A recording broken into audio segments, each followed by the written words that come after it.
ನನ್ನ ಹೆಸರು ನಚಿಕೇತ್ ಅನಿಲ್ ಗುಡ್ಡೇನವರು.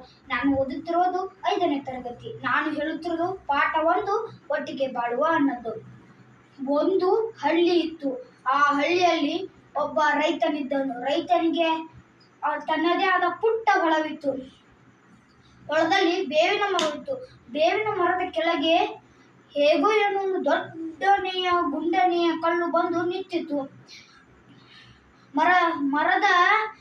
ಮರದ ಮೇಲಿದ್ದ ಹಕ್ಕಿಗಳ ಹಿಕ್ಕೆ ಮರದ ಕಲ್ಲಿಗೆ ಬಿದ್ದು ಬಿದ್ದು ಬಿದ್ದು ಬುತ್ತಿ ಬಲದಂತೆ ಆಯಿತು.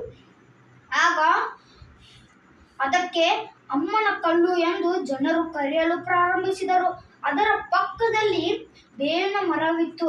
ಅದನ್ನು ಕಂಡು ಅದನ್ನು ಅಮ್ಮನ ಮರ ಎಂದು ಕರೆಯಲು ಪ್ರಾರಂಭಿಸಿದರು.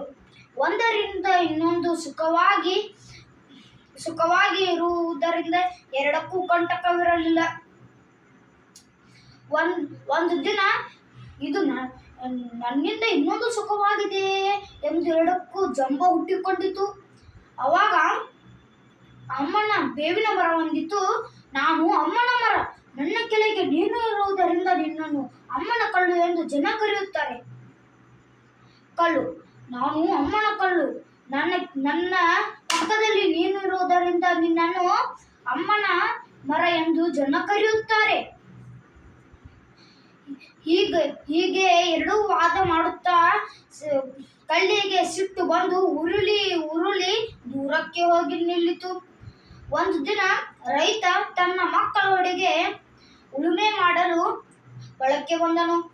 ಹೊಲದಲ್ಲಿ ಬೇವಿನ ಮರವನ್ನು ಕಂಡು ಬೇವಿನ ಮರದ ಪಕ್ಕದಲ್ಲಿ ಗುಂಡನೆಯ ಕಲ್ಲು ಇರಲಿಲ್ಲ. ಇದನ್ನು ಕಂಡ ರೈತ, ಇದನ್ನು ನಾಳೆ ಕಡಿಸಿ ಹಾಕಿ ನೇಗಿಲು ಚಕ್ರವನ್ನು ಮಾಡಿಸಿ ಎಂದು ಹೇಳಿತು.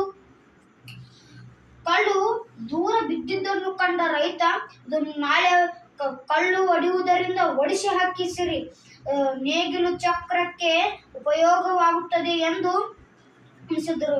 ಈ ಎರಡನ್ನು ರೈತನ ಮಾತನ್ನು ಕೇಳಿ ಕಲ್ಲು ಮತ್ತು ಬೇವಿನ ಮರ ನಡೆಯಲು ಸ್ಟಾರ್ಟ್ ಮಾಡಿದವು. ಅವಾಗ ರೈತ ಹೋಗುವುದನ್ನೇ ಕಂಡ ಕಲ್ಲು, ನಾನು ಬರಲಾ ಅಂತ ಕೇಳಿದಾಗ ಬೇವಿನ ಮರ ಬೇಗ ಬಾ ಎಂದಿತು.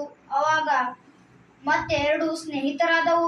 ಮಾರನೇ ದಿನ ಮರ ಕಡಿಯವರು ಬಂದು, ಇದು ಅಮ್ಮನ ಮರ, ಕಡಿಯುವುದು ಬೇಡ, ಶಾಪ ತಟ್ಟುತ್ತದೆ ಎಂದು ಹೊರಟು ಹೋದರು. ಕಲ್ಲು ಹೊಡೆಯವರು ಬಂದು, ಇದು ಅಮ್ಮನ ಕಲ್ಲು, ಕಡಿಯುವುದು ಬೇಡ, ಶಾಪ ಹತ್ತುತ್ತದೆ ಎಂದು ಹೊರಟು ಹೋದರು. ಎರಡು ಕಂಟಕದಿಂದ ಪಾರಾದವು.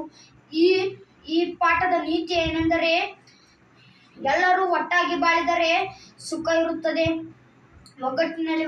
ಧನ್ಯವಾದಗಳು.